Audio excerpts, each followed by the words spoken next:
In October 1966, Huey P. Newton and Bobby Seale established the Black Panther Party for Self-Defense to serve and protect the community in the Oakland area. In May of 1967, a group of legally armed Panthers went to the California State Capitol to protest the Mulford Act, which would repeal the law which allowed the carrying of weapons as long as they were not concealed. The Mulford Act was passed with no objection from the NRA, but the action brought national and international attention to the Black Panther Party. In November 1968, the Illinois chapter of the Black Panther Party opened at 2350 West Madison, under the leadership of Deputy Minister of Defense Bobby Rush and Deputy Chairman Fred Hampton. Although the Black Panther Party's advocate of armed self-defense was what got people's attention, it was our community service programs and the Rainbow Coalition which made us a threat to the powers that be. Poor black children were going to school hungry, so the Free Breakfast for Children program was established throughout the city. Healthcare was costly, so the Spurgeon Jake Winters Free Medical Clinic was open on 16th Street on the west side. Many people had relatives in faraway Illinois prisons with no means to visit, so free buses would take them to visit their loved ones. FBI Director J. Edgar Hoover said that the most dangerous thing the Black Panther Party did was feed hungry children. The other danger was that we were not being fooled by the race game. Race and social status were used to divide folks who should be working together. Deputy Chairman Fred Hampton formed the Rainbow Coalition, which initially consisted of the Black Panther Party, the Young Lords, a group of Puerto Rican activists, and the Young Patriots, poor Appalachian whites. Fred used to say, you don't fight racism with racism, you fight racism with solidarity.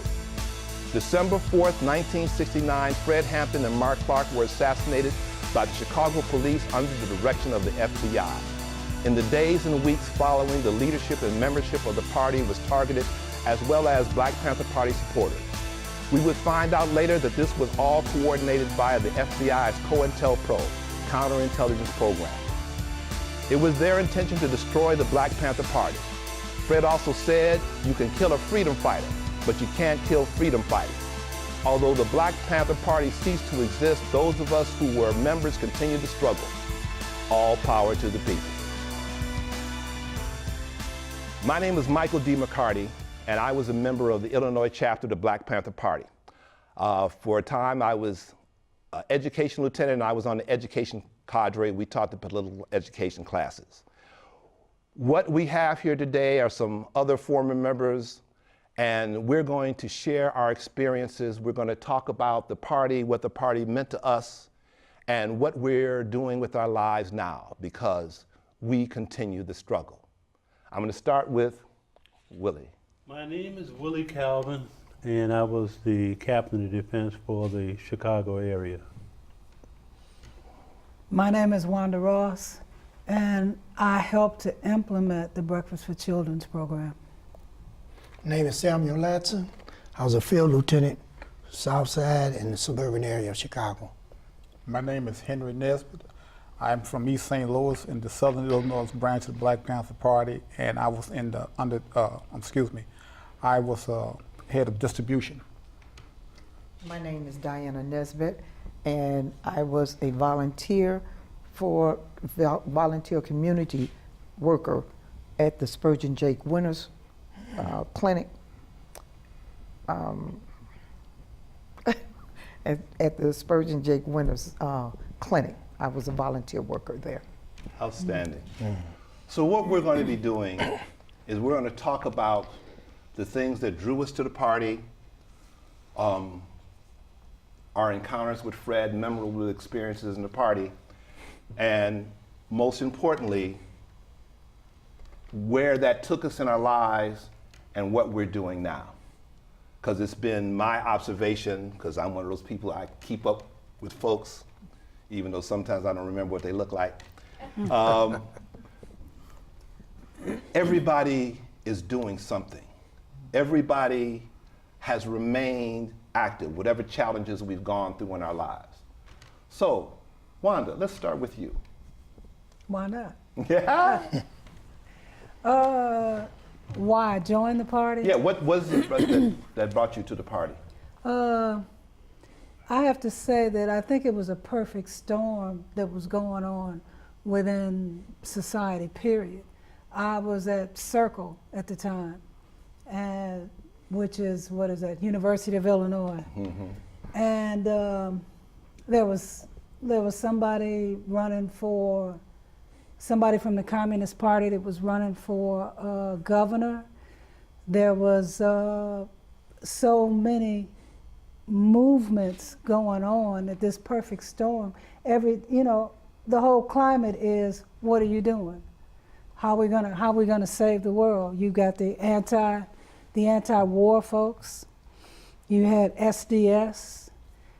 You had remnants of the Peace and Freedom Party. All these things were there, and then I saw Fred. Fred came and spoke and I was like, whoa, wait a minute. This is a brother talking about not what we should do, but what we can be doing right now. Because for me, this is 1968. King had just been killed. So now the king is dead. Nobody's talking about nonviolence anymore. And this was the first brother that I saw that said, we're not talking about killing white folks. We're talking about capitalism. We're talking about what creates the system that we're in, and why are we not moving forward? And it was a lot to take in at the time, And then the other reality too is youth. A lot of us thought if you commit to something, we could change the world. We didn't realize the world had been here a lot longer than we had, and it was going to take more than what we were doing, but we had that type of energy, that type of enthusiasm, and that type of movement that was going on within white and black communities. And that's the thing that made it such a perfect storm, was that, remember the Democratic Convention had just been. So you have a lot of young radicals, young white radicals, which changes the whole picture. Now all of a sudden, everybody's looking at, wait a minute, this is wrong. We can do better. So that was my thought. I can be quiet now and get some other thoughts in a minute. All right. What brought you to the Spurgeon Jake Winters Clinic and involvement with the party? Well, it was during a time where I remember in high school when King was killed, and we were having Black history classes then. But I grew up with my parents and my grandparents, very political. My grandmother and grandfather, they read like 4 and 5 newspapers, and they went back and forth with the politics, and we would just sit there and listen. But things were happening all around the community, on the television and the radio, and then when Fred Hampton was killed, I thought to myself, I said, there's got to be something. There has to be something that we can do, to make change, to help change to come about. So because I had seen and grew up with my mom, she was like the backbone in the family, always giving herself to other family members. I watched that. So that kind of rubbed off on me. And in my young adult years, I started volunteering everywhere. Just volunteering at this place, volunteering at that place, because, I had that example set before me. But when it came down to the clinic, I had also been a nurse's aide. And that field interests me, and I once thought that I wanted to be a doctor, so I volunteered full time there, and I enjoyed it. I learned a lot, and my eyes were really open because there were things coming about that the news, suppressed and kept quiet, and if I hadn't have been there witnessing, some of these things, I would still not know. I would not even know that, this is coming about. Outstanding. So my what do you call it? My awakening. Yep. My awakening came forth for us. Cool. Henry. I think I'm a little different from everybody else in the sense of I was in East St. Louis, which at that time, especially during the so-called Black Power movement at that time, there was so much going on all over the city. There was so many brothers who knew about things that was going on. And I knew that the system was corrupt. I didn't know exactly what was, how to put it into context. In '70, they had put a program in East St. Louis called Impact, where the government, they were sending those little grants, 2 or 3 years. You can do a clinic, you can do this. So they had this huge health clinic with vans and everything. So they said, "Come on, we're going." I said, "Where we going?" "We're going to Philadelphia for the Revolutionary People's Constitutional Convention." Oh, yeah. We get in these vans and we go there and get stopped. So when we got stopped, one of the brothers had some tea with him. So he took the rap for everybody. So they sent us back. Then after that, I had a person in school who had a Black Panther newspaper. To be honest with you, I had never seen one until he had it. Yeah. And when I saw that paper, it was like somebody slapped me in the face. Yeah. Because I'm trying to figure out what's going on. And then the third thing was that my girlfriend, who I thought I loved with all my heart, she stopped straightening her hair. She started wearing dashikis and everything. And I'm trying to figure out what the hell's going on. so the sisters, to be honest with the sisters, they like they do, they brought me in. Yeah. And then after that, I started investigating. And then the other brothers, what they did was they decided they wanted to try to form a branch in East St. Louis. And I was just coming out of high school, and I got with them, and then the rest is history, basically. Yeah, yeah. All right. Sam. Well, it started for me at a young age. My grandfather was a member of the Marcus Garvey movement. And I was no more than about 7, 8 years old. We used to go to Washington Park and watch black men sit around in a circle and discuss the news of the day. And that stuck with me. And as I got older, I was still a teenager, a young teenager, I knew about Malcolm. I knew what happened to King. And I also knew I didn't want to join a gang. So when I heard about the Panthers, I said, I'm gonna go check them out. So to keep it short, I went over to 2350 South West Madison Street, and I went to the office, and I had the opportunity, which was really, I think, a real good experience for me, because I got there in the early stages, and I got to have that relationship with some of the people that's here right now in the embryonic stages. And I watched the organization grow and what we stood for. So that's really what got me started, was my early years, like I said, when I was 7, 8 years old. And I learned from that experience at that young age, and I just carried it on until I made it to 2350 West Madison. Sounds good. Willie. I was apolitical. I had no idea what was happening in politics.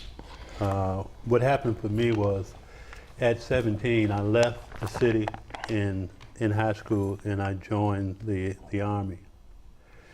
And one day, someone placed a book on my bunk, and it was a book on Malcolm X. And I'm looking around, who put this on me? What are they trying to tell me? And I started reading the book. And as I read the book, I became angry about the conditions that were going on. It just so happened that I was in Louisville, Kentucky.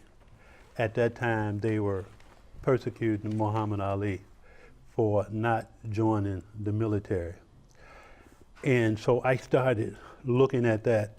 In addition to that, what I was able to see is that I would read the newspaper and I would find out that they said, we killed 10,000 Vietnamese. I said, if we killing all of these people every day, how many's left? Yeah. This doesn't make any sense. So I start not buying into the propaganda about who was being killed and how they were being killed.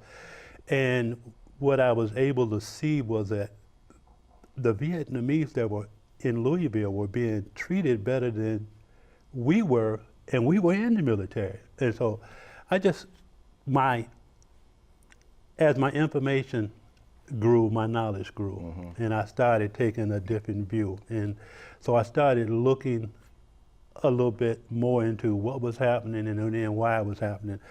And what happened was, in 1968, when they had the riots in Chicago, I was in Louisville, and I'm sitting there trying to figure out what would I do if we are called to go to Chicago and put down the riots. And so I was toying with my obligation as a member of the United States Army and my people that was in the city. But it just so happened that after King got killed and they had the riots, I had a 3-day pass. I came home. I took the Greyhound. I took a cab. I was living on the west side. I took a cab. The cab driver was on Roosevelt and Holman, and he stopped. And he says, I can't go any further. I got to let you out, because they riding down there. So I had to end up walking to my parents' house and to visit with them. So that stuck with me for a long time, and I think it was about 6 months later I was getting discharged from the service. So after I got out the service, I was apolitical. I was going to Crane Junior College. I had no intentions of getting involved in nothing. I wanted to go get an education and get a job. But what happened was, we were having the rallies at Crane. A good friend of mine, Shaka Walls, was there, and he was politicizing. And next thing I knew, I was over at the office doing something that I had no intention of doing. And then one day I got called to the office. Hey, they wanted to see you over at the office. Why did they want to see me? What did I do? What happened? And they said, we want you to become captain of defense for the Chicago area. You know, I had no intentions of doing that, but I felt it was an obligation to accept the role and the responsibility. Yeah. So that's how I became involved. Cool. It's interesting. We all had something. There was a moment of awakening. There was a moment of awareness. It was a kick in the butt that woke us up. In my case, the first thing was I was going to St. Ignatius College Preparatory. And I was a good kid, going to be a physicist. And I remember a buddy of mine, we went to a party over on the south side around what was then South Park, and we got jumped on by a gang, and they beat the snot out of us. I mean, they literally beat us until they got tired of beating us. And at one point they separated us. I was outside, and I flagged down a cop, because that's what you're supposed to do in a situation like that. And the cop is supposed to, calling all cars, da, da, da. And I'm staggering, I'm all beat up, I'm bleeding, I'm swelling up, and I stagger over to the car. I said, my friend, he's still back there, this gang, they jumped us. And he looked at me and said, so? This ain't the way it's supposed to happen. That's the way, not the way it would have happened on Leave It to Beaver and Ozzie and Harriet and all that, right? So I got into the police car and made him go around there, and he tells me to get out and go find my friend. Well, I didn't. He took me to the police station. The cops there laughed at me. We eventually came back together and what have you, but that was my wake-up call. I was reading Ramparts, and they were talking about Bobby Seale and the Panthers going to Sacramento. I'm like, what? What? And then I found out that this Illinois chapter of the Black Panther Party was at 2350 West Madison, and I walk in, and there's Billy Brooks, who I knew from high school and running track, Che, and bam, there we go. He was head of the education cadre, Deputy Minister of Education. So we had those things that drew us in. Now, what is it that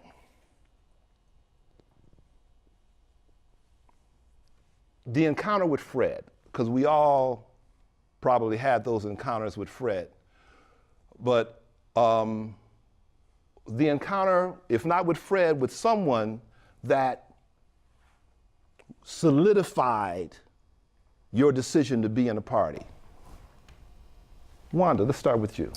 I'm not sure if it was a decision as much as it was a curiosity, but I want to go back to him and then come back to you, and that is the image of the day that King got killed, the image of the National Guard lined up on Cottage Grove, because they're right there at 51st Street. That image of these guys with bayonets and rifles, that whole thing was like, I don't believe this.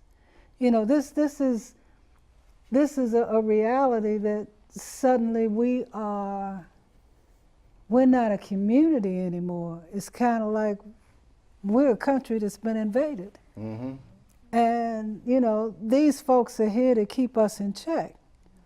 And then to get back to, it wasn't, you know, I got into the party by accident and ended up staying, okay, because like I said, it's a perfect storm of so many other things that were going on. Actually, over at Circle, I had a dance group. I remember.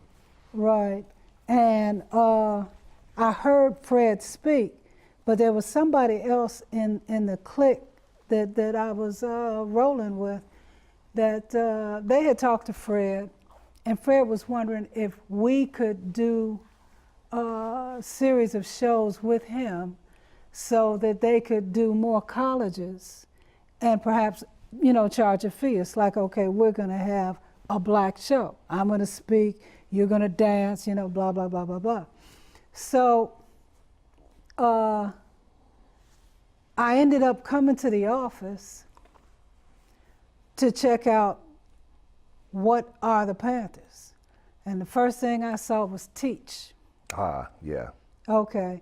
Everybody had to do 6 weeks of Political education. political education class. Classes, yep. So that exposed me to the seriousness, not the seriousness of who we were, but the seriousness of who the Panthers were.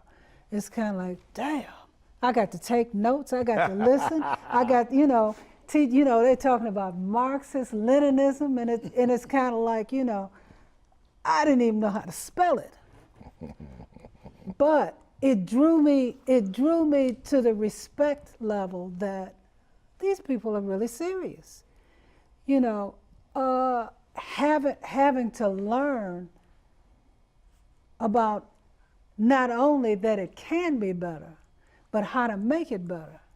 And even going through the 6 weeks of political education, he had us really going. I respect the knowledge, I respected the commitment, and I respected the air that was around us. It's like everybody was, the people that I was encountering was serious about what they were doing. It's kind of like, you know, the conversation was, what are you doing? What are you doing? If I had to take any more notes, I thought I'd die, you know. But it put me in the thing of whatever you're doing, not only do you have to be serious, but you need to gain knowledge. I'd never heard of communism. I'd never heard of socialism. I didn't know about the international struggle. You know, I think I saw, what was that, the Frantz Fanon movie? Yeah. Battle of Wretched of the Earth. Yeah.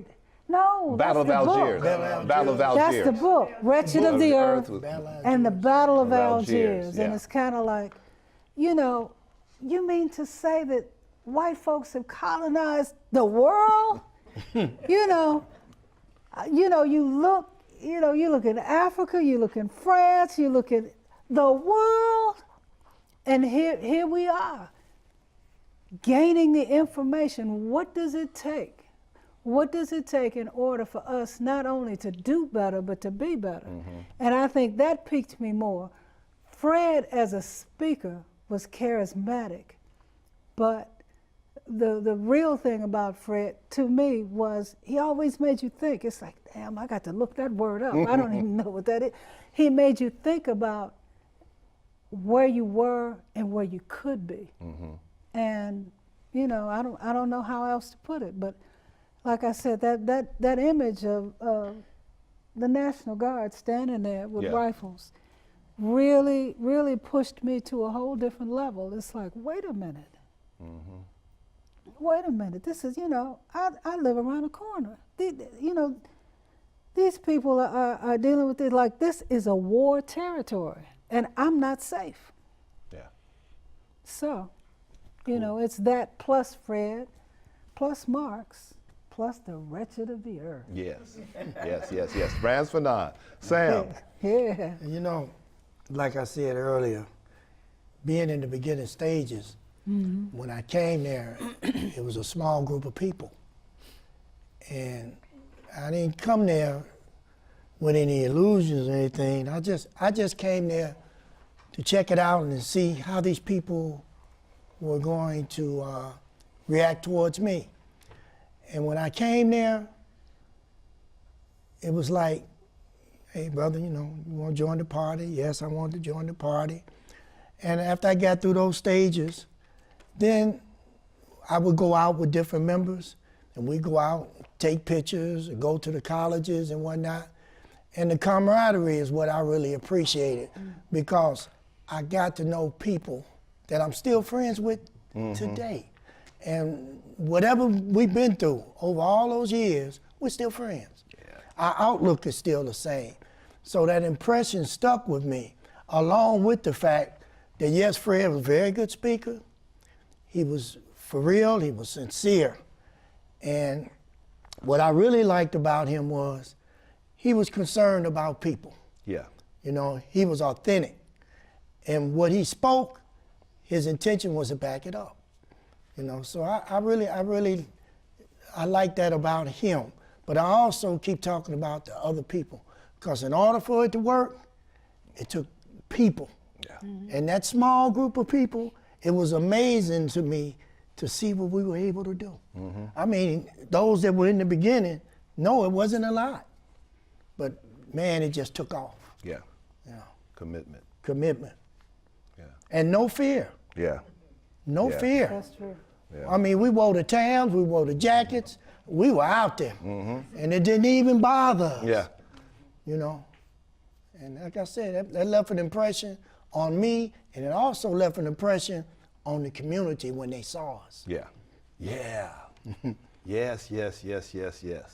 I remember one time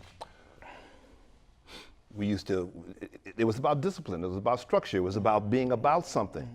And one of the things that I know on the education cadre, some of the others too, but if somebody got out of line, we had to run around that block. And that was a long block.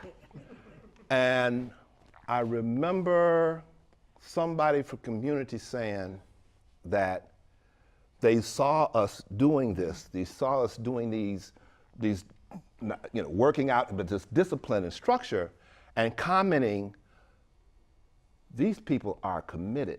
This is not just this is not a little poot butt thing. These people are actually committed. Who was? For me, just a quick statement. If it wasn't for the discipline and the structure of the Black Panther Party, I wouldn't know where I'd be today. Yeah. I feel like I'd probably be dead or in jail. I wouldn't have my lovely family here. Also, I've said this to other comrades, I'm gonna say it to you group also. I have always felt envious of you guys, because I came after the chairman and Mark was assassinated. I never had that opportunity to sit in on those classes. Yeah. And I've always been envious of that, to be honest with you. But outside that, I think it was for me, it was like a stew that all came together at one time. And to give an example, I remember there was an election, and I went to the election, and the precinct captain was out there with a box of wine, and he had a roll of $5 bills. And he was telling guys how to vote. Yeah. You can take the $5 or you can take the wine. Okay. Yes. And also, this was also about the same time when the late Reverend Cohen had been almost killed in St. Louis and ran out of St. Louis to Cairo. All of this is going on roughly at the same time, and I'm looking at all these brothers that I knew who had been gangbangers. All of a sudden, these guys, they're very political, and I'm trying to figure out rules. And everybody's talking about this Black Panther Party thing, so I'm trying to figure out what's going on. But once I actually got with them and started understanding and reading, and that knowledge came to me. That was my defining moment. Mm-hmm. I knew I had to be a part of this. Yeah. So, Yes, yes. and I've never regretted it. All right then, right on. Well, I was not a member of the Black Panther Party, but I was always a community worker. Mm-hmm. And my my parents would hold on to, you know, my sister and I so tight, you know, because my brothers and stuff were out in the street. But what they did not realize, what my parents, to me, I think, did not realize was that my grandmother and grandfather was giving me an education. And they were giving me all this politics and stuff. And then when I went to volunteer at the clinic, I had met a member, and he took me out to the office, and I started that 6-week PE class. And when it was like the world just opened up, you know, because see, we got a little of it when we was in high school, when we took the Black History class. Hannibal, what is his name? Yes, was my teacher. So we got some of that, you know, and it just, when I got in the PE classes, it just came to fruition. Yeah. You know, and the more I tried to get out there, my parents was pulling me back. And, you know, I don't think they really understood, because my grandparents, my grandmother used to tell us about when she was a child coming up, and they were out in the field picking cotton, and you were with child, they would take you up, she said, to the big house, and you had that baby. And you might lay there, you know, a couple of hours, but you got that baby, put it on your back or on your stomach, and you went right back out there. And whether you were picking cotton or chopping trees. And I you know, I thought of that, you know, and then I'm thinking about what I've learned, you know, in school, and then what I got at the office. And I was like, oh, it's still going on. The battle was real. It's still going on. Yeah. You know, so as close as I could get was to be a volunteer, because my parents was right there in my collar, you know, and they weren't gonna let me just get loose. Yeah. You know, so I said, okay. All right, Willie. I guess Fred was, I got a chance to travel with Fred, and as a matter of fact, his only international trip that he took was in Canada. We went to Saskatchewan, we went to Regina, we went to Winnipeg. And we got a chance to tour that area. And so what happened was, on certain days, Fred and I would get together and he would say, all right, today you're gonna be Fred. And so, because the people didn't know, we were playing a game on them, and I would go up and I would start doing the talking and stuff like that. After you've been on the circuit for a while, you knew what type of questions people were going to ask. So we had patented answers to some of the questions that they were going to have for us. But what drew me to Fred is that Fred, we were older. We were 20. You guys were 15 and 16. So we were the elder people, you know. We weren't even grown, but we were the elders. And so what drew me to him is like you said, his sincerity of purpose. He said, I am not going to die by accident. You know, I'm going to die working for the people. He believed that, you know. He said, you can jail the revolutionary, but you can't jail the revolution. So the things that he talked about, he lived it, you know, the things that he did. As a matter of fact, I went to, we had a mock trial in Maywood. Oh, yeah. And he liked to joke about himself. And he made the statement, he said, I might be big, but even I can't eat 714 ice cream bars. Right. Because they had charged him with attacking the ice cream vendor and then giving away the ice cream bars to the kids, you know. So the more that I traveled with him, the more comfortable. And then Fred was a smoker, but he was trying to quit. So he would light up a cigarette and then he would give it to me and say, "Here, take this for," you know, and I'm saying like, "Why are you giving it to me?" You know, but again, his sincerity was no match for what it is he was trying to do. And like Sam said, it was also the people, the young people. There was no fear because we believed in what we were doing. Okay, not only did we have papers, now we had some guns.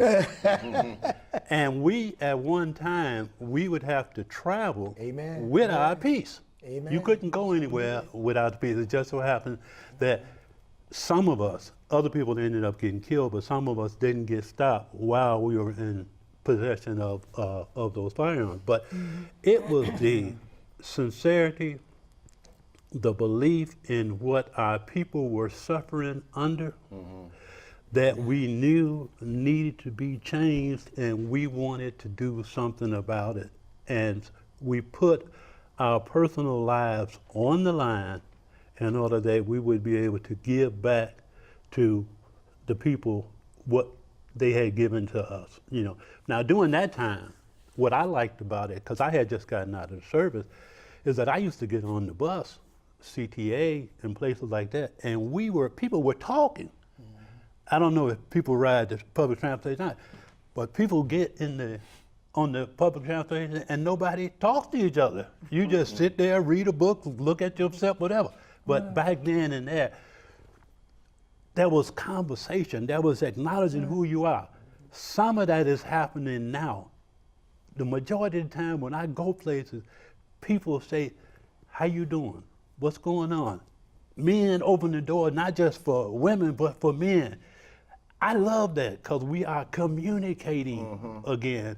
Maybe 45 is bringing us together with, you can't fight racism, but you can fight with solidarity.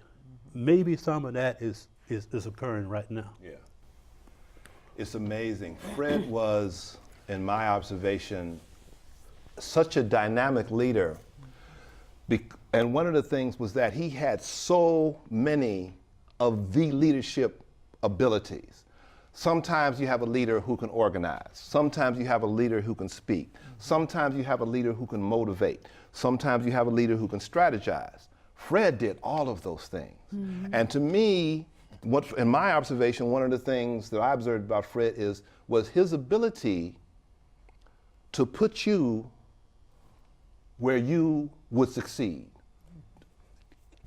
He sent me to debates in his place sometime. He sent me to do speeches. He wanted quotes and what have you. I read.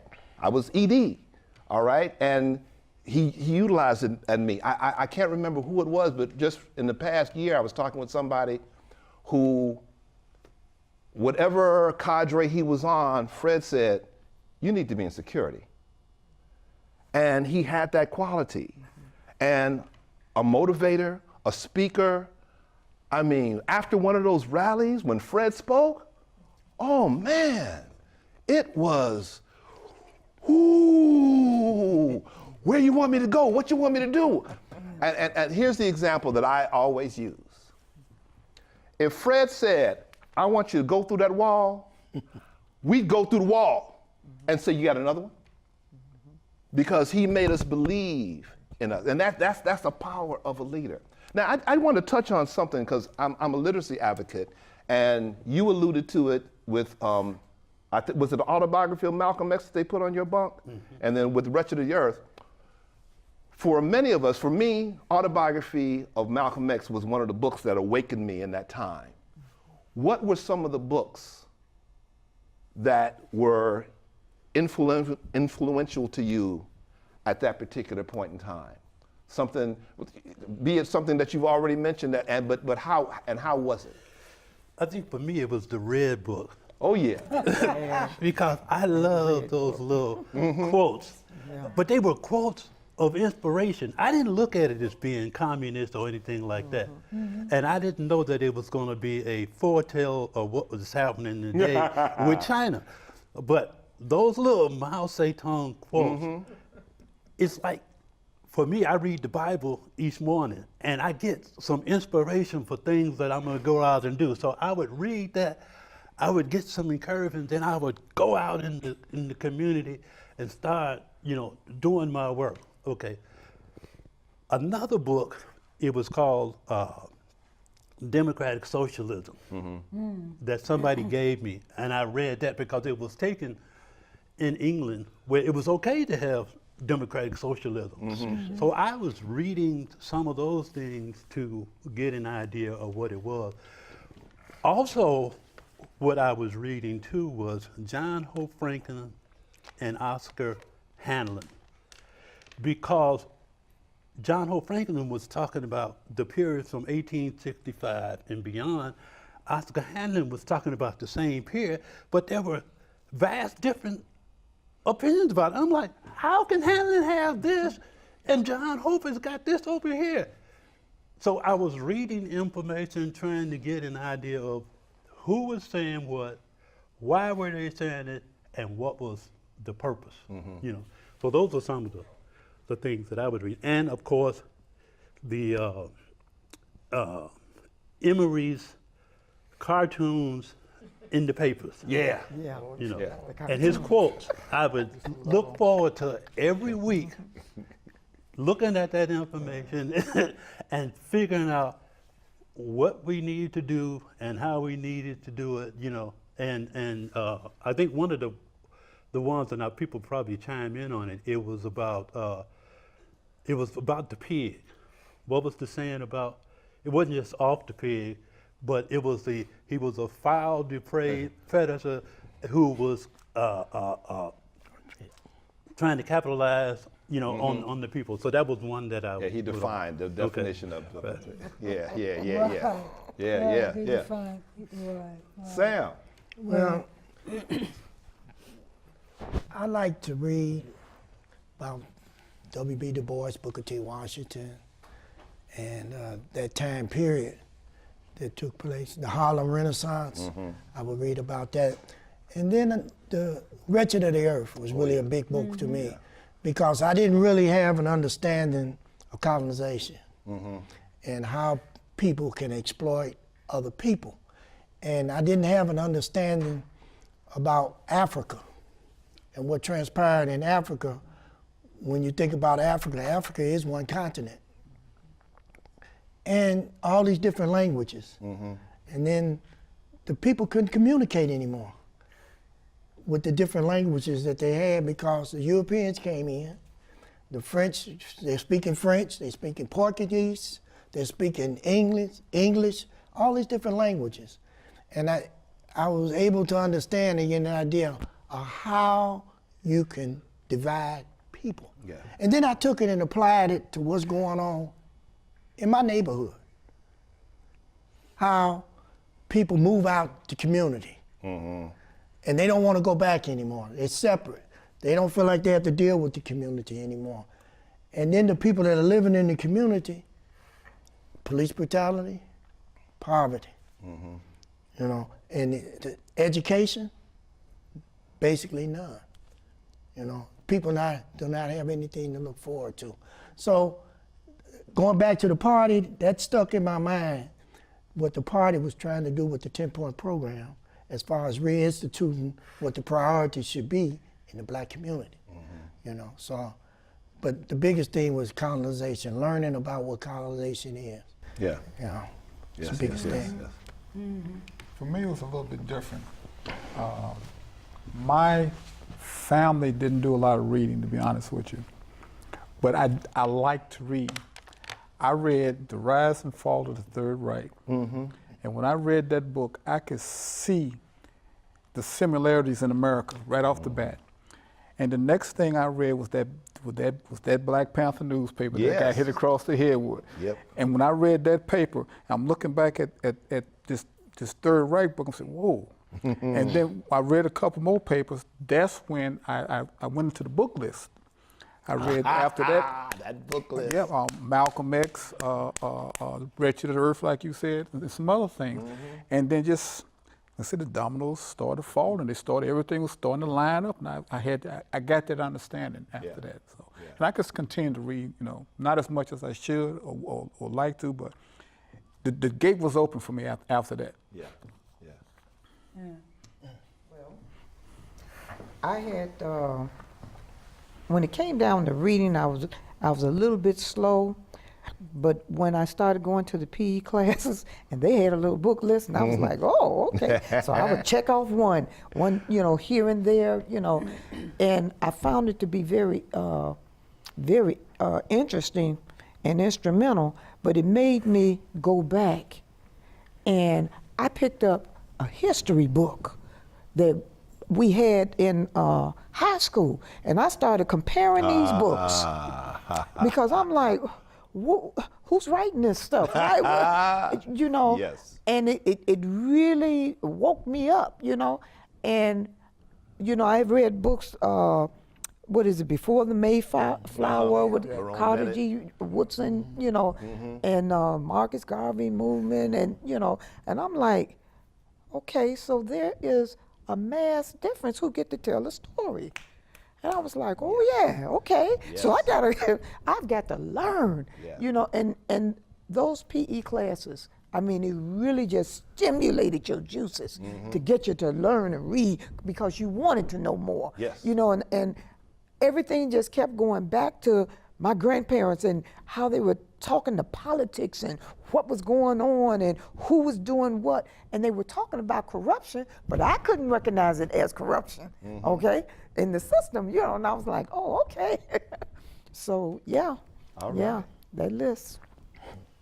I guess it was something that I think Richard Nixon said when he said we need to grow more capitalism in the black community.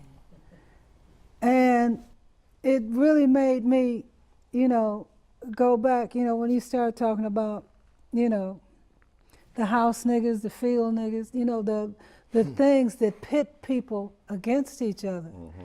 And I had read some W.B. Du Bois and a little bit of Marcus Garvey and a little bit of some,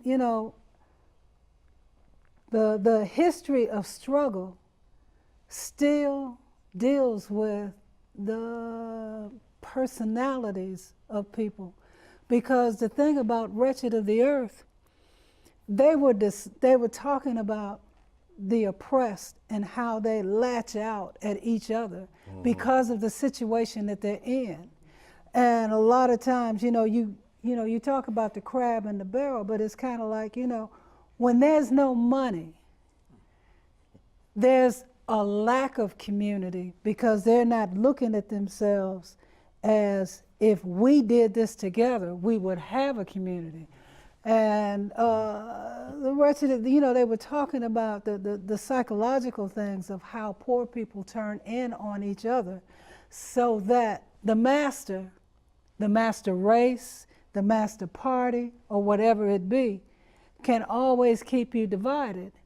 So that you because I think at some point, like for W.B. Du Bois, he was an educated guy, but I still have an issue with him with what was the talented tenth. Yeah, the talented tenth.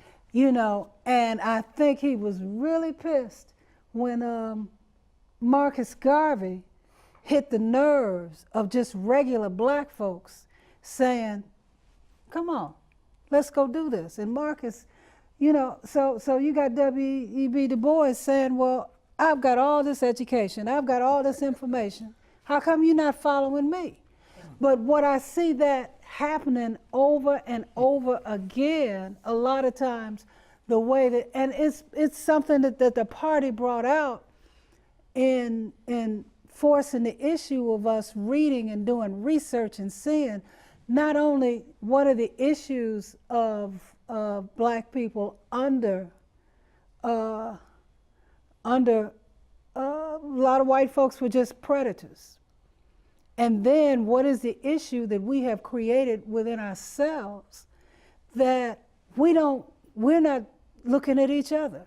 We're not taking leadership from each other. We're not, we have divided ourselves into little sections. Like when I grew up, there was a doctor, a lawyer, an undertaker, and a drug dealer, all on the same block, okay? And everybody talked. But the imagery that we have, sometimes some black folks feel that doing better is moving into a white area, moving into the suburbs, which also means that the people left from a community, it becomes a ghetto. And then it begins to turn itself on each other because all of the resources that we brought as a combination of things have left. You know, and that it's hard to say. The Panthers didn't teach it, but they exposed it. They exposed so much stuff. It's like, you know, the inner battle of going on. Even like the programs that we set up, the programs were to say, okay, it's not about free food. It's about the fact that there are resources that we need to put out there for each other. There are resources that we can do that will assist each other.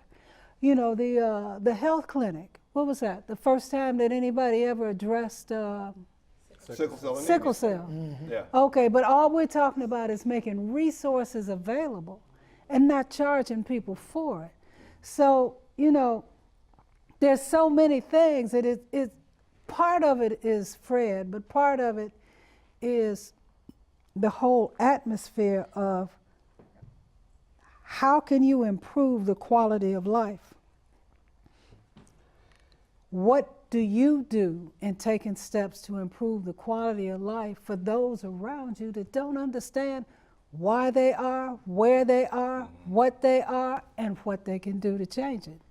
And all of that kind of came together right there because there's questions constantly asked, like, why can't we do this? Why can't we eat? Why can't we go, you know, get tested? Why can't we do this? Why can't we do that? Why can't we vote? And there's, you know, I wanted to ask you about something. You remember when we were supposed to be poll watchers? You got to talk about that. yeah. You remember when we were poll watchers for John somebody over in Cabrini? Right. It was the first time I had ever seen, and you look back and you say, well, no, that probably happened to my mom or my grandmom. That didn't happen to me. But here we are, poll watchers. He was running, it was in the Cabrini area, so he would have been running for the Gold Coast because that surrounded that area. And there were big rednecks getting out of Cadillacs and limousines going into the vote. They'd go right behind the curtain and say, you know, we've got you on the list for welfare and we're looking for you to vote thus, and so. And you're like, oh my goodness, Yeah. wait a minute. You know, are we in the twilight? I mean, you know, the thing about it is that a lot of poor black folks accepted that. They actually had lists with folks' names on it. We got thrown out. Yep. Was it $5? If you got paid, you get a chicken, you get $5, you get cigarettes. I didn't see no money. I saw the money. Yeah, it was money saw too. great big people coming. I'm like, you oh see my 'em. goodness. Yeah. We got thrown out of the voting thing. We got thrown out 3 or 4 times. And the police just didn't take us down. Now my understanding was that Fred was really in trouble at the church at St. Dominic's. Tell me, were you there? No, I don't. You know I don't- what I'm talking about. I know what you're talking about, but I think I wasn't there. I know that I wasn't there. I wasn't there on that particular I day. remember seeing them guy standing with a stack of $5 bills. I didn't see And he just, oh, you need some help? Going right behind. They were going behind the Yep, curtain. yep. But I'm saying this is 1969. We are looking at, it's not Chicago, it's politics for poor folks. And that's the reality. I mean, that's what was happening down south. You know, and I always thought, because I'd never seen it before. I wasn't even, well, no, I just turned 18. I'd never voted before either. But anyway, here we are in the Cabrini area. And you looking at guys drive up in limousines and come in and, you know, here's my list. You know, you on the welfare list. Let me show you how you voting. Let me show you how you voting. Yep. And, you know, this is within our lifetime. Yep. You know, See, you didn't grow up in the 24th Ward. See, I grew up in the 24th Ward. You talking about where on the west side? On the west side, where it happens regularly. Routine. I'd never seen I could it. look out the window on See it. voting day and see what was going on and how it was happening. And Oh, I don't so see free. we had ward committeemen who were ward committeemen, and right. you could lose your job, you could lose all of your benefits, and like you said, they had the list. Yeah. And they knew what you were supposed to do and how you were supposed to do it, and you had to follow the script. So like I said, I used to just look out of the window. We were on the 3rd floor on Roosevelt Road, and so I could see everything that was going on, and it wasn't no hiding. This was out in the open, and somebody mentioned it earlier about you could either take the wine or you could take the money, you know. But like you said, you were told. But what you brought out was the fact that they were still going behind the boot and Yeah. the curtain Yeah. and telling you what you had to do. Here's your name. This is what you need to do. Right. So, That was I'll- effective you know. You know. machine politics. right. Yeah. Right. Like on the south side of Chicago, I forget who was on the west side. I used to know his name. But Dawson ran the south side. Congressman Dawson, he ran the south side. So Daley would go to him, let him know what the deal is, and he produced. That's how Dawson grew to position, that he grew to the power that he had, because he controlled the black community. On the south side, he controlled it. And there was one on the west side, I can't remember his name, but it was the same on the west side. Politicians, black politicians, they controlled it. Daley gave them the authority to have the power. He gave them the power that they needed as long as they brought in the votes. Yep, bring in the Right, vote. right. That's it. You know, and that's all part parcel of there wasn't a problem. There's a myriad of things that it's kind of like, you know, how do you get a better job? How do you can't get in the union? You know. How do you get good new garbage cans? And then I remember the thing about housing, and that is because they were throwing people out. What do you call that? Where you know you pay, and when you miss 1 or 2 months, they throw you out, because it was a big deal. I can't think of the name of it. I will in a little while. Yeah, well, it was like Right, 2 in the right, morning, we'll right. remember. Right, but I'm saying that all of these things were still, you know, it's like trying to swim in mud. How do you get ahead? How do you push your children further than you were? I mean, my grandmother was still doing day work. Okay, and many of us had most of our folks came up from the South. Most of our older folks did day work because they'd never gone to even the high school. So you're talking about a class, you're talking about a whole class of people that could be intimidated. Okay, we probably were the first generation going to college as a whole generation. And that was a big, big deal. Yep. True, because at that time they had all type of programs that was offering you money to go to Right. college. Right after the King riots, 1968, on every college campus there was some type of educational opportunity program that said, come on down. I remember vividly when I got my money to go to college, because my teacher begged me to go. I took and enrolled at SIU in Edwardsville. We had a little small cadre of brothers in Edwardsville. When I paid for my college classes and stuff, the money that was left, I went out and bought a shotgun, and I gave the rest to the Black Panther Party. Right on. But the thing about the Panthers were that they were consistently putting these issues right there forefront. in your face In and your say, look face. at this. This is not the way it It's should supposed be. to That's correct. be. And you know what people call the civil rights era was still, you know, King saying, we can't pick up no pistols. We've got to make America feel guilty. And if they feel guilty enough, then they're going to do the right thing. Turn the other cheek. Okay, the Panthers is the image of, we ain't agreeing on nothing. We need to take what we need. You know, it's an imagery. But the thing about it is, it's not against white folks. It's against A capitalism. system. Right. Now, this is a great segue. Let's talk about the Rainbow Coalition. I remember some experiences we had of the Rainbow Coalition. Bob Lee, Hank Gaddis, Poison, going, American Revolution 2.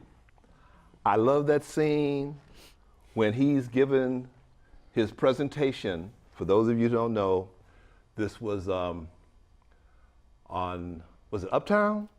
It was Yeah, Uptown. It was an Uptown. Preacher Man. Yep, Preacher Man from the Young Patriots. Now, what you have to understand is that, okay, here we are, the Black Panther Party.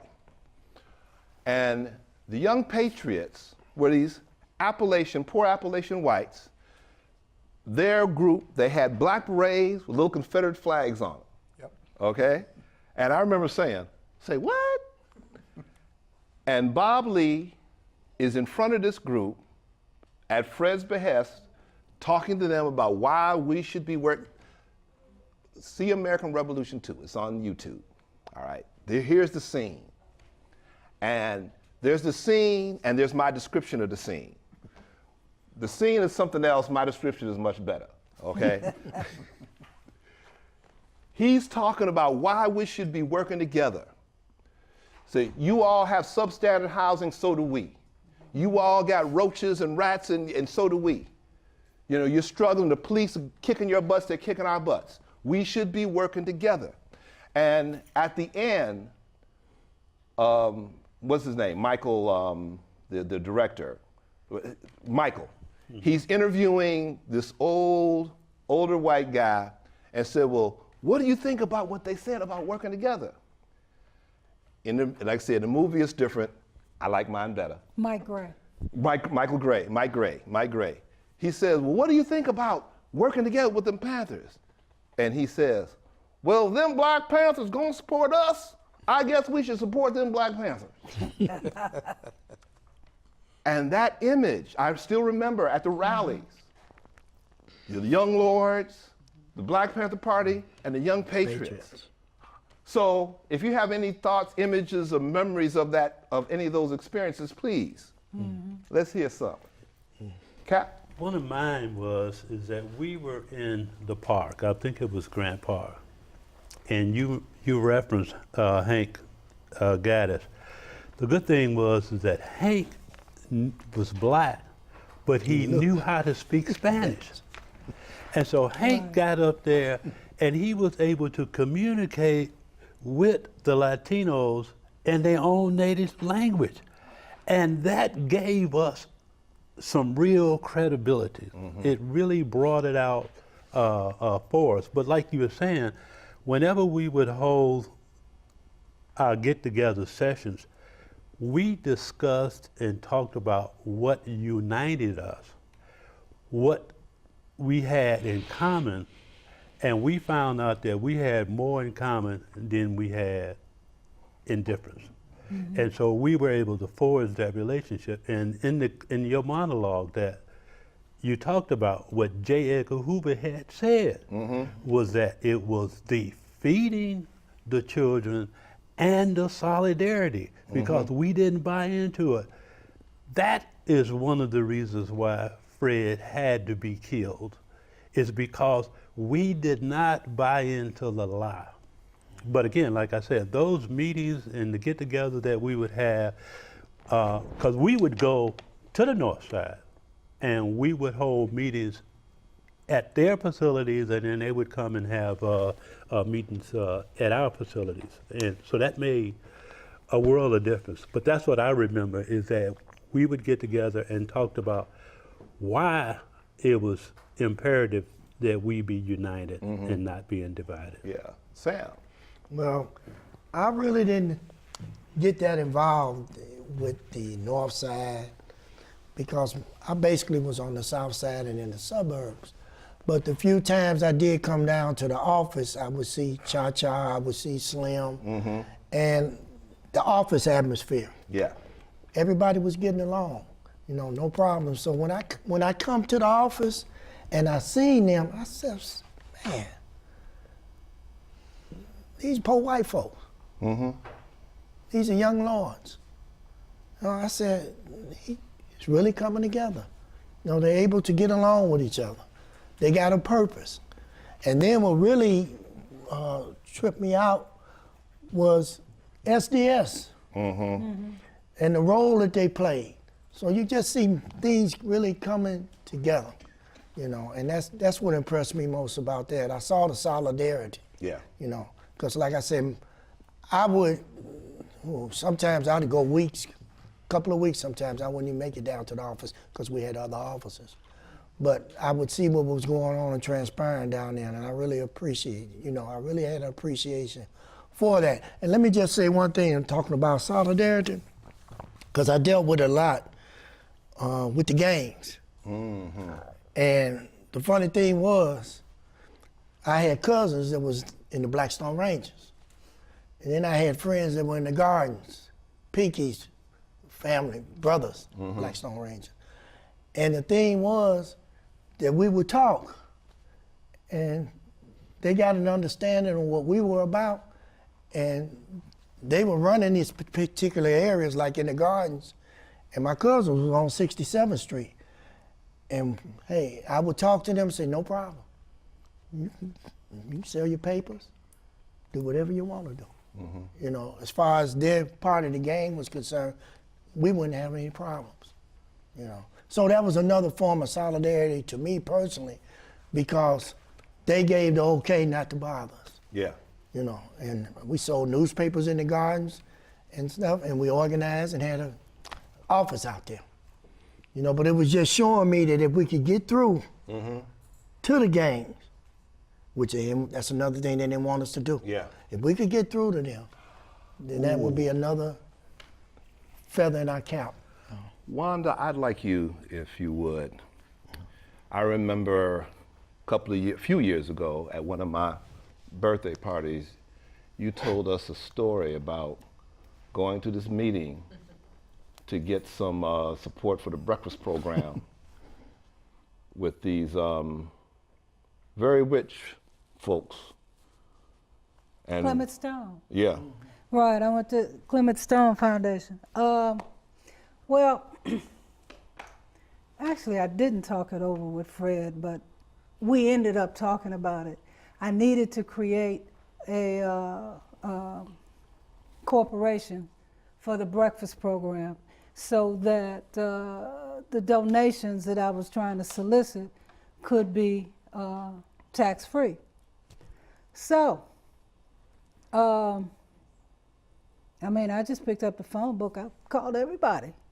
I was very lucky that it turned out to be real strange. There was a guy at AMP, Hyman Johnson, who was the only person that came up to the office to meet with me. And it turned out that I had sung at his daughter's funeral. I had no idea that we had this connection. But as we started talking, he said, I'm with AMP. He gave me a list of people to start, you know, soliciting, such as Parker House, such as, you know, and it's kind of like, he was very instrumental. And he put me in touch with someone at Stone and Brandell Foundation. His name was Woodward. So I set up a corporation. Lucy Montgomery was on the board. One of our lawyers, there was another lawyer, and Father, Clement? no, the other one, Okay, okay. Father Lambert. I knew Father Lambert. I didn't know Father Clements that well, but it was Clements and Lambert. It was that issue at St. Dorothy's. I had Father Lambert. He was over at University of Chicago, so he was the signator on the checks. Anyway, so set up a meeting with Clement Stone. I had to meet with someone called Woodward. So go, here I am. Okay, this is our program. It's called Free Breakfast, Free Breakfasts, Free Services, right, Free Breakfast Services. We're doing, and at that time we had 3 sites of feeding. There was someone else in the room. We were at a long table. I didn't know until later that was actually Clement Stone because he never said anything. But anyway, as I was talking to Woodward, I said, this is a corporation. We're collecting at least $500 to $600 a week. Right now we're feeding up to 300, blah, blah, blah, blah, blah, blah, blah. Okay, so he just looked at me, didn't bat an eye, and he said, we could underwrite this program and we could probably fund you 14 grand a year. But the problem is that you're just a little too political. So I'm like, what exactly does that mean? Well, we're working with gangs on the west side. We're working with the Vice Lords. We're working with the Blackstone Rangers. We're working with the Disciples. And if you were doing more things that were, how did he put it? If you were involved in more illegal activities, if you were involved in intimidation, if you were involved in, so you kind of stand there. And I couldn't believe that he was actually soliciting me to be involved in gang activity so that we could get money. And I said, would you say that again? And he's kind of like, well, he said, with the Vice Lords, with the Stones, he said, we are contributing to them being rehabilitated. But in order to be rehabilitated, you've got to commit crimes in the community. So I'm thinking, I heard something wrong, I'm dumb, I'm not, and to be very truthful, I had no response. I said, I need to think this over because what you're telling me is if we the last one standing, we can get some money. So I just took my little stuff and went out. I sat in the car. It was almost an hour before I could, that's really what he was saying. If we were involved in more gang activity, more illegal activity, there would be a way for them to fund us to rehabilitate. But we were too, and it's kind of like, I've never had a white man tell me, if you just kill a few more folks, we can help you out. Yeah. We can help you out. But I was just so freaked that he put it that way. Yeah. And just in the past week or so, I was in a conversation with someone who was in one of those gangs or knew the people in the gangs and knew about the support that came from that group. From Stone Brandell, yeah, right. yeah. I mean, I was just so freaked, and it wasn't until, it could have been 2 or 3 weeks later, that I saw Clement Stone on a program to know that he was the other person in the room. Yeah. Because he never spoke to me. His guy did. But basically, so that's the other thing is when you look at all of the landscape going on, to realize that the gangs, some of the gangs were fighting over white money. And you're kind of like, wait a minute. Yeah. I just wanted to piggyback on what she was talking about in terms of raising funds for the Breakfast of Children. On the south side, I believe it was on 43rd or either 47th Street, and we met with, at that time it was Operation Push, and we were talking with Jesse Jackson, and we started talking about asking them to help us with that program. And I believe Reverend Jackson made the statement that he says, I guess dirty food is better than no food. And I looked at him like, what are you talking about? Because the food that we were getting was coming directly from the wholesalers or from the stores. There was no way that we were out there passing out inferior, food to the folks. And after 50 years, each day that comes up into my mind about how we were viewed. I believe the reason why they were saying that is because it was something that we were doing and they weren't doing. And they were trying to discourage us from doing what we were, that we were doing. Let me, Yes. I'm sorry. I want to piggyback on something that you was talking about, the Rainbow Coalition earlier. I never will forget in '71, you may know some of these people, James Radner or George Atkins, Susan Rosenblum, Kim Nash. They came to our office in East St. Louis, and we opened the door. We saw these 4 whites who looked like they had just came from Woodstock. They had long flowing hair and the beads, and we're trying to figure out what's happened. And they told us that they wanted to work and do something with the Black Panther Party. So we had a conversation with them and let them know, well, you can't come into the, the black community, and work, but you can work in the white community. And what we did was we hooked them up with Slim here in Chicago. They went back and forth. They had some political education classes, and they went into St. Louis. The south side of St. Louis is it was white and it was extremely racist, to be honest with you. St. Louis was the type of place where they used to have a county hospital like they used to have Cook County here. Right. What they did, they tore it down, and they did not care who or how you got medical care in St. Louis. They didn't care who you was, what color, it was gone. And that was the bottom line, because a staunchly Republican government had came in, and the church controlled everything in St. Louis. To the point was, there was movies, I didn't even know they censored them. I had no idea they were censored. When I moved to Chicago years later, and we go downtown, you go see an old movie, and you look and say, wow, they cut all that out in St. Louis. But this is how controlled it was there. But to make it short, they set up programs just like we had survival programs. They had several breakfast programs. They had a busing program, food giveaways, things of that nature. And they sold the Black Panther newspaper in the southern part of St. Louis. And one of the stories that people don't talk about, that you won't hear too much about, is me and another brother was on the south side of St. Louis, and we were attacked by some Nazis. While we was all together, we had some type of meeting. I don't quite remember what it was at the time, but you would have thought that if they were not sincere or they had malice in their heart, they would have ran. We all stayed there and we all fist fight together. And when we closed the branch there, they all came up to Chicago. We all came together in a big caravan.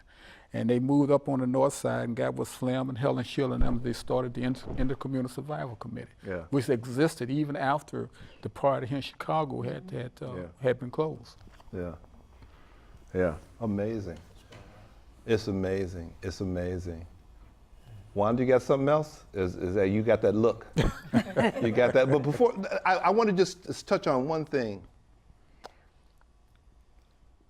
The breakfast programs, the survival programs, all those programs, and then all of the other entities, American Indian Movement, the Young Lords, and the Brown Berets, the Red Guard, all these other organizations all throughout the country and throughout the world that were influenced. A few years ago, I was in Australia and New Zealand.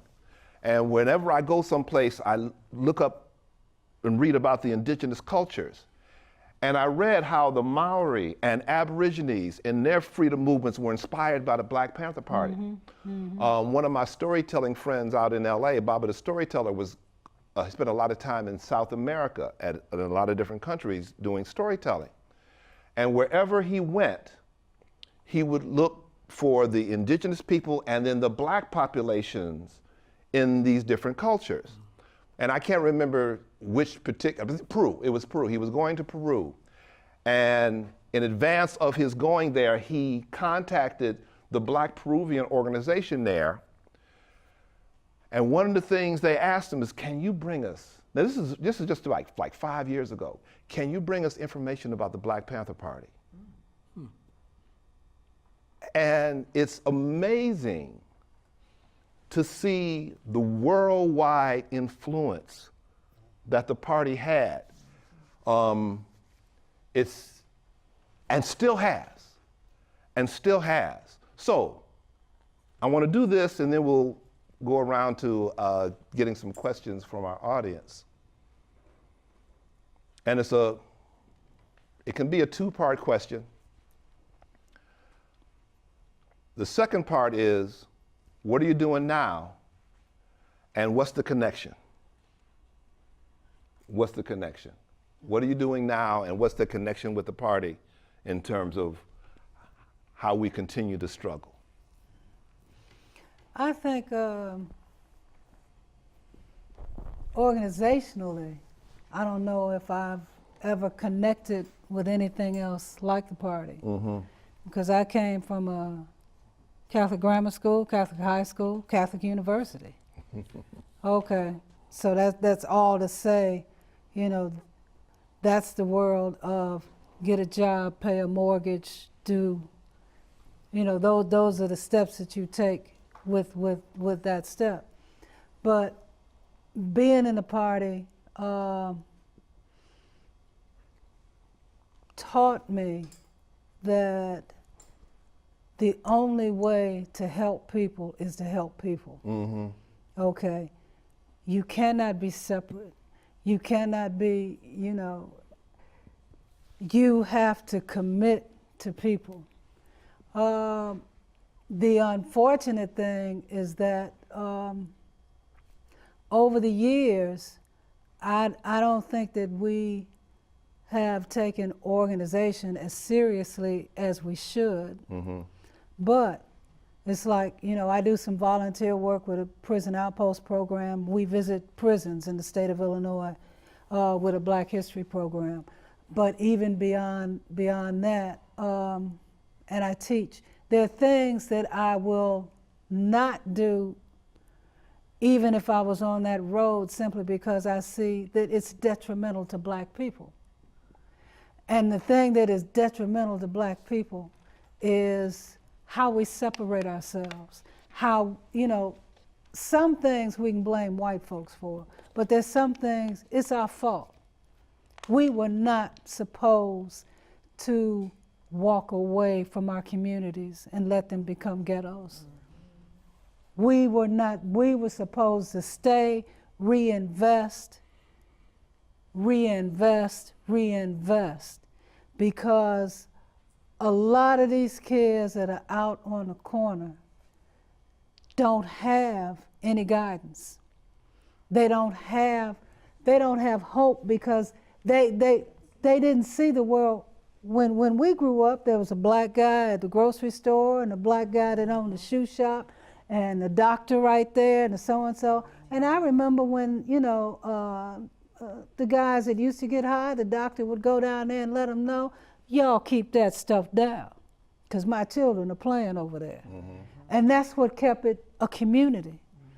But now, you know, it's like the only images that the kids are seeing are the images of the dope dealer. Well, whose fault is that?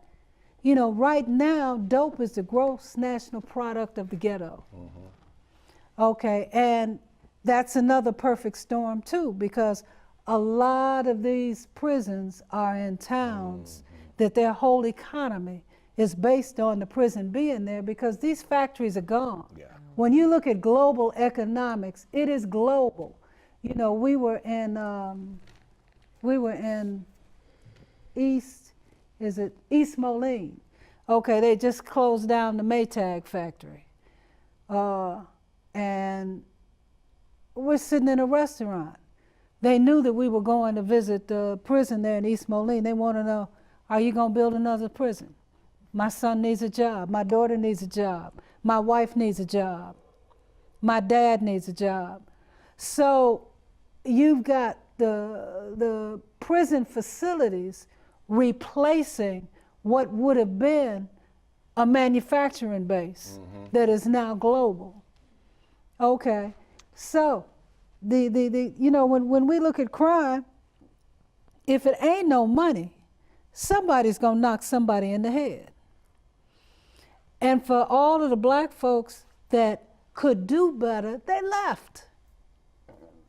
So we can't blame white folks for everything. We have to recommit.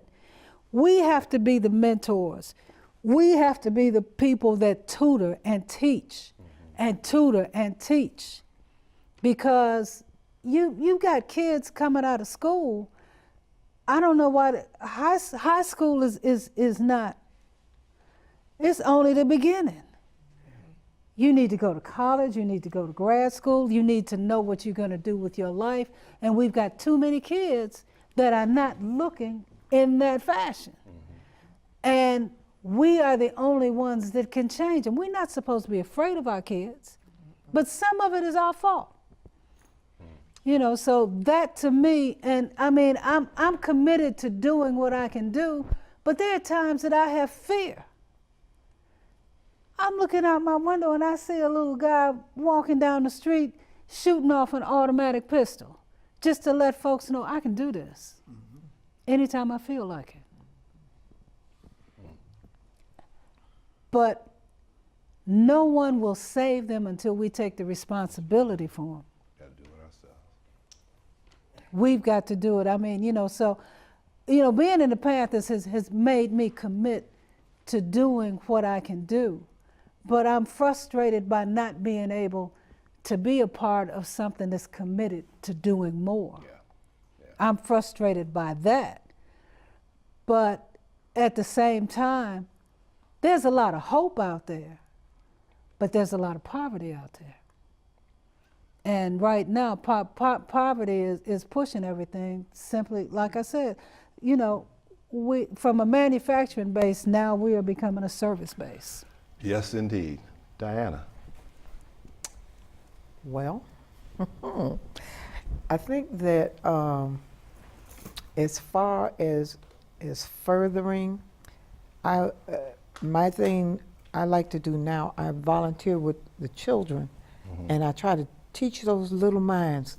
You'd be amazed how their little minds are like sponges, you know, and when you simply be upfront and honest with them and teach them, they have an understanding. These children are more, they're more focused than we give them credit for. They are more focused than what we give them credit for. And it is a good thing that, you know, we can try to teach. And even if you go spiritually, the Bible commands us, we are to teach the children. So we have a legacy to leave to these children. You know, we can't just go off the scene and, you know, and not do anything. We have a legacy. The children has to be taught because when they get up, guess what's waiting for them? Yep. So. Thank you. Henry. You know, I'm not going to sit here and lie or sugarcoat it to you. I had been in survival mode for a long time after I left the party. I still wanted to do some things for us to serve the community, but I didn't see anything, no organization that I thought lived up to that standard, to be honest with you. I wanted to preserve that legacy and put the truth out here.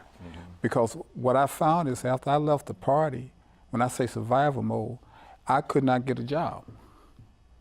It took me, I got several jobs and the FBI would come down and that was the end of that. Yep.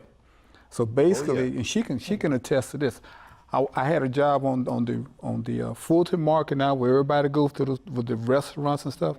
I washed dishes on my hands for 5 years until I was able to get into a college to get a nursing license, you know.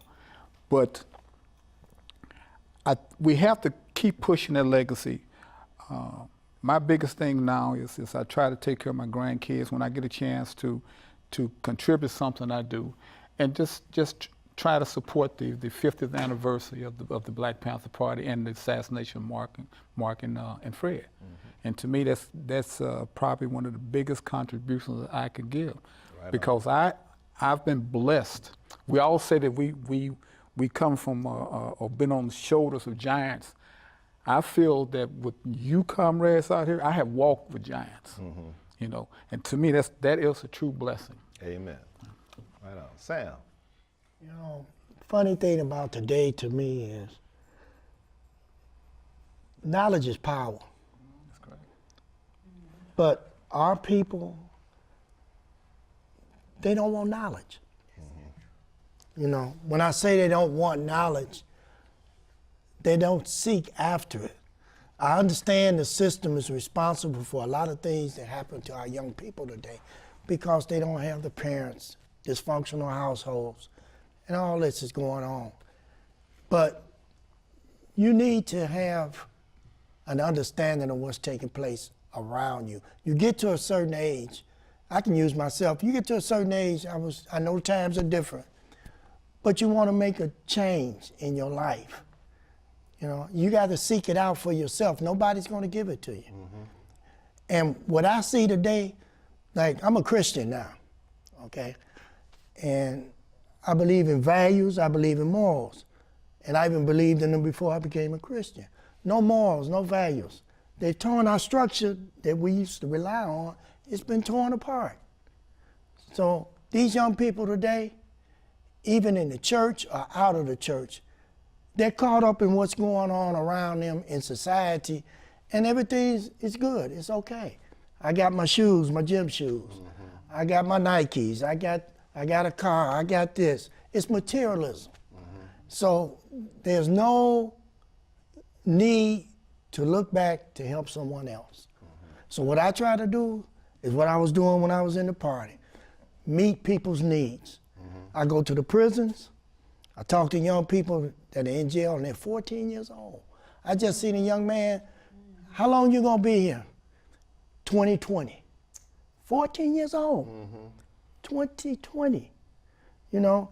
And you see these young people and they're lost and they're confused and they have no direction in their life. So I do the prison thing. I do volunteer work at an agency where people have needs, women every day, 2, 3, 4 babies. No man, you know? And you look at the obstacles that they have to try to overcome. And it's hard, but it takes a dedication from people in the community to reach out to those that have a need, but that desire is not really there on a wholesale scale. You understand what I'm saying? Oh, yeah. It's individuals trying to plug the gap. But the resources are there.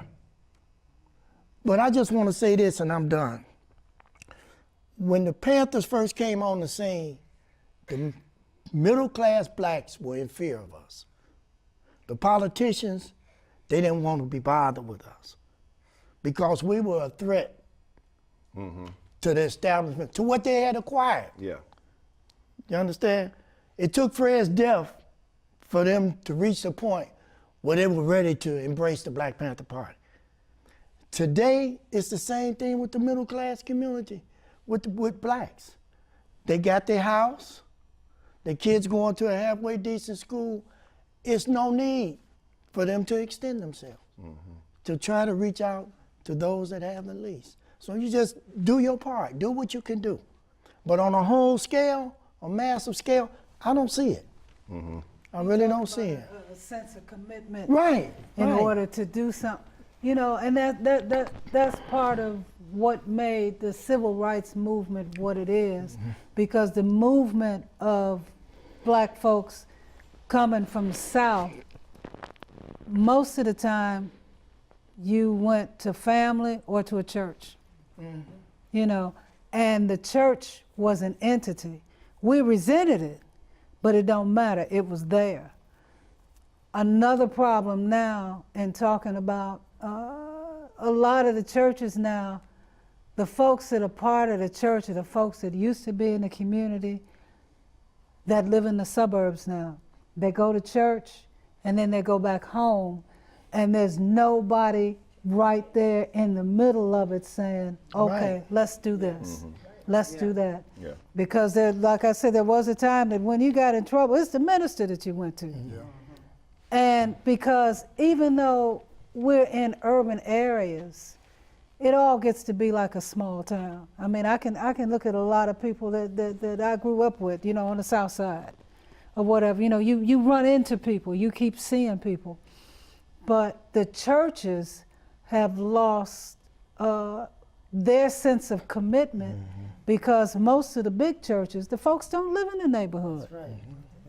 And that They don't- commitment, let me just say this, that commitment, the resources are there. Right. The money's there. Well, the resources can be there. Yeah, I'm talking about black churches. Right.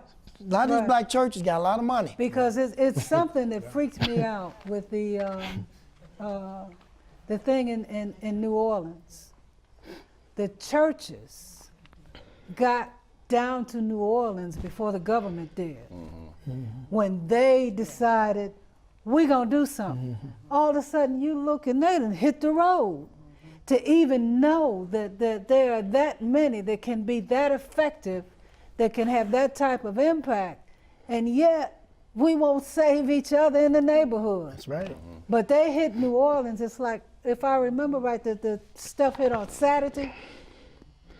After church on Sunday, they had collected water, food. I'm to churches from all over. All you saw was buses rolling down. Before the government even got Yeah, there. way before, way before. Way before. Willie? Well, mine is two-part. In 2001, 2003 or something, my wife and I, along with the church, had the opportunity to visit Africa, South Africa, Soweto. And we talked with some of the people from the ANC. And they thanked us, the Panthers, for our involvement in the struggle for humanities. And they said they attributed some of the things that we were doing that made it possible for them to be able to get their freedom, you know, much years later. Yeah. So that was something that I really liked. When I said church, now, after leaving the party, I'm like, Wanda, I'm not joining a whole lot of groups. I'm not a Greek. I'm not going to be in no fraternities and stuff like that. I'm not a Muslim. I think what they're doing is tremendous in the community and stuff like that. But I don't believe that I'm going to be jumping from organization to organization. That just wasn't me. But my wife decided that she was going to become a member of Trinity United Church of Christ and a young minister by the name of Jeremiah Wright. And so she joined there, and as I began to look at some of the programs and things that he was doing, I ended up about 10 years later coming and joining the church and getting into their Africa ministry and doing some of the community things that they were doing. But my job, everybody has different gifts. My gift was trying to, my gift plus my passion has always been, as a young guy in high school, was to have a business. I didn't know what kind, but that's what my job was. So what I did was I started a transportation company, and some of the people who I would hire, they would say, "Where'd you get my name from?" I said, "I got it out of the circular file." The circular file, what is that? Somebody had thrown your application in the garbage. I took it out. And I called you up to see if we could do something. I think what I was trying to do, like I said, different gift. What I try to teach today, I work with a group of guys who consider themselves independent operators. They are business owners. And so what I try to do is to encourage them to operate their business, but look at the fact that you do not have to compete with each other. The pie is big enough that you make the pie bigger. What we have to do is stop talking about how much money can I make, what kind of service can you provide? So when people come to me and they say, how much can I make? I say, well, how much do you want to do? Are you willing to get out there and make a difference? if the customer wants you to be there at 6 o'clock in the morning, can you get there at 5:30? Don't call me up because you got there at 6:15 and the customer says, I don't want the product. So you can earn as much as you want to earn, but you have to put service before you're looking at the dollars. Serve the people. Okay, and so I think that's where my passion and ability is, and it still to me is that I'm trying to, like my wife and I, we have a discussion, and I said, in the days when we were coming up, people used to always talk about, go get you a good government job, okay, and be successful. We never really talk about go create something and start something that you can have a passion, that you can do something with, and you can still earn a living at the same time. Now, we argue also about you need to have the skills to do that. You need to get formal education to be able to do this and that. But what I still tell the guys is that have a passion, find out what your skill level is, find out what you can do in order to make it work, and then contribute. So what we want to do is, I'm looking at it, is that we want to pass down what we've learned. We don't want to take that to the grave with us. So we want to be able to teach what we have been able to accomplish and give back some of the blessings that we've been able to receive. And it's not just all monetary, you know, it's the passion that you have to live with. So that's primarily where I am today in terms of things that I deal with and how I deal with it. You know, like Sam was saying, I think when he was saying about people don't want knowledge, I think what we have to do is, when I read a story, I try to find out what the source, where did the originating source for the story. I hate it when people come to me and they say, well, such and so did. Who is your source? ABC. Did you find out what ABC and CNN got their information from? Stop telling the story as if you were there. And you don't even know what was going on, and then you pass the information down to somebody else, and then they pass it down. Before you long, the story has gotten so way distorted that you don't really know the truth. So I think that the challenge should be stop getting information and pass it on and try to find out what it is that we're doing. And just like now in education, the education system is teaching you about what happened years ago. We need to know where we're going and what's going to be happening there, and get a head start on preparing our children so when they get to that level, they know what's going on. It's good to have the knowledge about what happened in the past and bring that along, but don't teach that. Like we talk about right now, you're talking about manufacturing and it's not even there. You're talking about service, it ain't even there. And so one of the things I told my wife to do the other day, I said, look at, and it's not being racist, but I said, look at how many service vehicles. I said, when you start riding down the street, take a look at how many lawn care service providers that you see in your community. And the reason why I say do that is because I see a lot of lawn care providers that 773 area code, 708 area code, and I love what they're doing. What they have done is that they have found a way to provide their services and to help their families. Right. To make a living. You know, but I say take a look at that because there are so many. And the reason why I say take a look at it is because they are doing a job as independents. They're not looking at how much education I got, or did I go to the right school, or am I going to be successful? They say, I'm going to get out here, I'm going to cut this grass. Now, they don't tell you, I'm just going off on another tangent. It's too hot out here. It's 95 degrees. That's right. It's raining. They don't care. I've got a service to provide, and I'm going to go out there and I'm going to do it. That's what we used to do. Yep. Yeah. Okay, used to do. we're going to take a question. I'm a storyteller. I run my mouth for a living. And one of the things, my emphasis is telling those stories that aren't known. As I mentioned, I'm a literacy advocate. I encourage reading. I give away books. I give away $2,000, $3,000 worth of books every year. I encourage people to give away books. If you just give away one book, you can change your life. So telling stories, giving books. I also work in prisons. I've been in 10 prisons in the last 4 years, getting ready to add a couple of more this coming year. And so the idea is that I wake up every day, how can I help somebody? How can I do something to make somebody feel better? How can I do something to encourage someone, be it a student? And I'll tell you this real quick story, then we'll take I'll explain what we're going to do with these questions.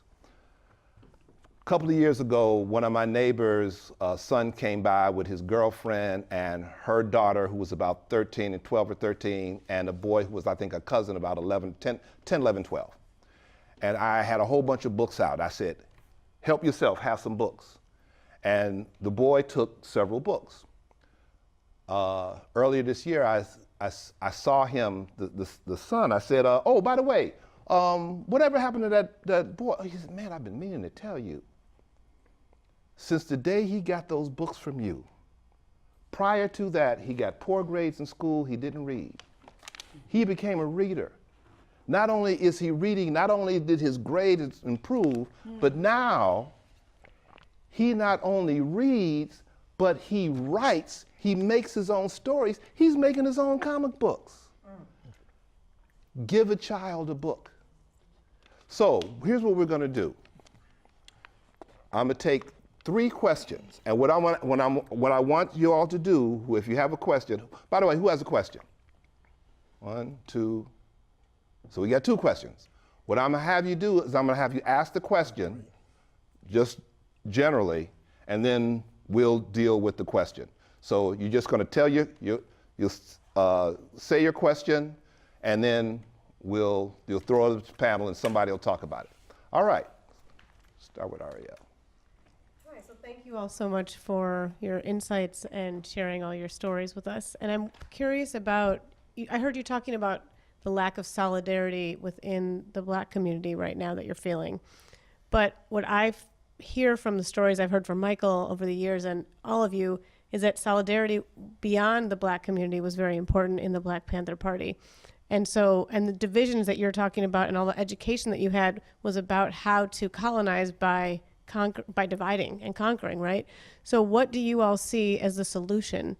And what do you wish that we could do today? What is the vision that you all have for creating solidarity now within the Black community, within the entire country, world? It's a big question.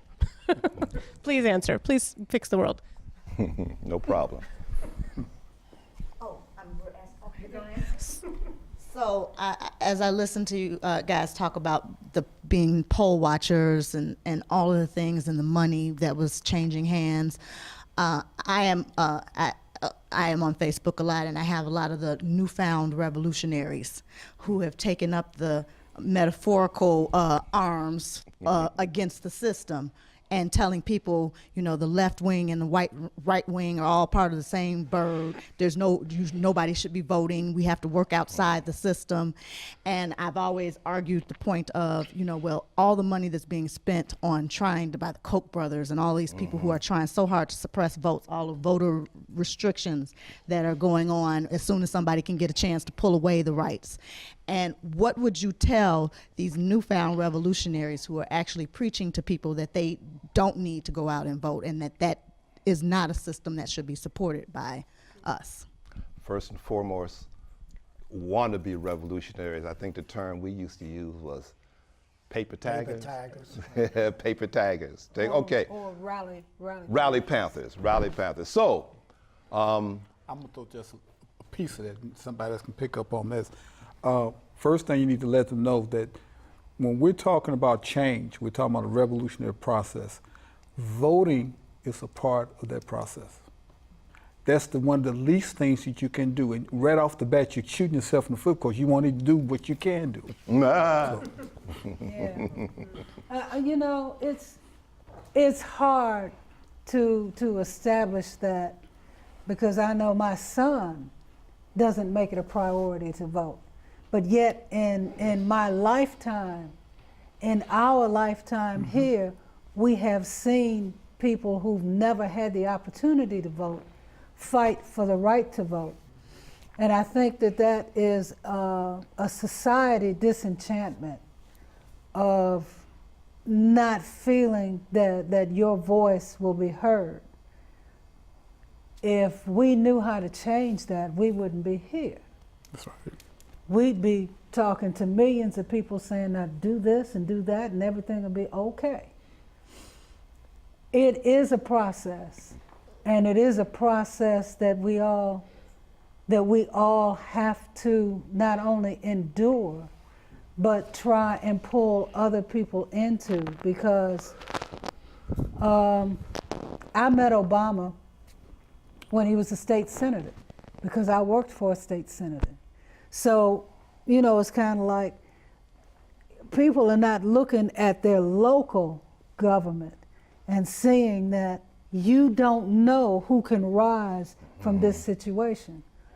And if you're not paying attention to who these people are, what they stand for, why they're here, and what they can do for you, then the next thing is the commitment to each other.